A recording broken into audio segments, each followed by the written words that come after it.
मोगाच्या भावान भयणो, आयची ही वाचप आमकां जायतें शिकयता. पयले सुवातेर आमी पळयत जाल्यार जायते पावटी आमी वाचपाक वाचले जाल्यार जायते जावन जुदेव जेजू लागीं तांचो संबंद बरो आसना. पूण आयज आमी एक देवस्थानाचो अधिकारी, जो देवस्थानाचो इन्चार्ज, तो जेजू लागीं येता तें पळयतात आनी ताचोच भरवोसो, मीन्स ताका तो भरवोसो आसा की जेजूनच आपणाचे दुयेक बरें करूंक जाता म्हणून. आनी आमी पळयत जाल्यार जेजूय कांय वेळ काडिनासतना ताचे बराबर चलूंक लागता.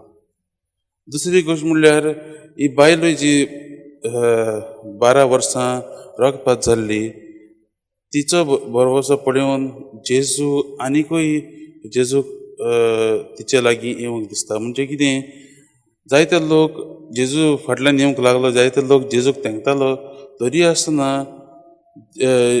जेजू वळखलो की हे बायलेन आपल्याच्या आंगोस्तराक हात लायला म्हणून. कित्याक जेजू जेन्ना मोगाच्या भावान भयणो आमी जेजू लागीं, देवा लागीं येतात, भावार्थान येतात, तेन्ना जेजू आमचो देव आमचो भावार्थ पळोवन तो आमकां आमचे गरजांक पावता. आनी हेंच आमकां आयच्या वाचपान दिसून येता. जायतो लोक जेजूक तेंकता आनी शिसूय म्हणटात. जायते लोक तुका चेंचता, तरी आसतना तूं विचारताय आपणाक कोणें हात लायलो म्हणून. आनी तेंय जाल्यार आपल्याच्या आंगवस्त्राक. जेजू जाणा की एक भावार्थी बायल थंय आसा, एक भावार्थी मनीस थंय आसा, जाका आपणाची गरज आसा. आनी ती आयल्या भावार्थान भरवशान की आपुणूच ताका बरो करता. ताकाच लागून जेजू तिका पावता.